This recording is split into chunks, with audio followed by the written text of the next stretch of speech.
పాఠశాలకు వినాలి మన కుమార్తె చంద్రు మనగానే పిల్లలు మన కుమార్తె కమ్మోల కమలాక్షరి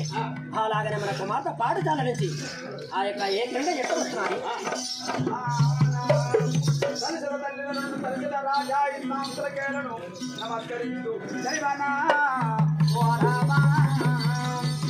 అదల మేడుంది మనసైన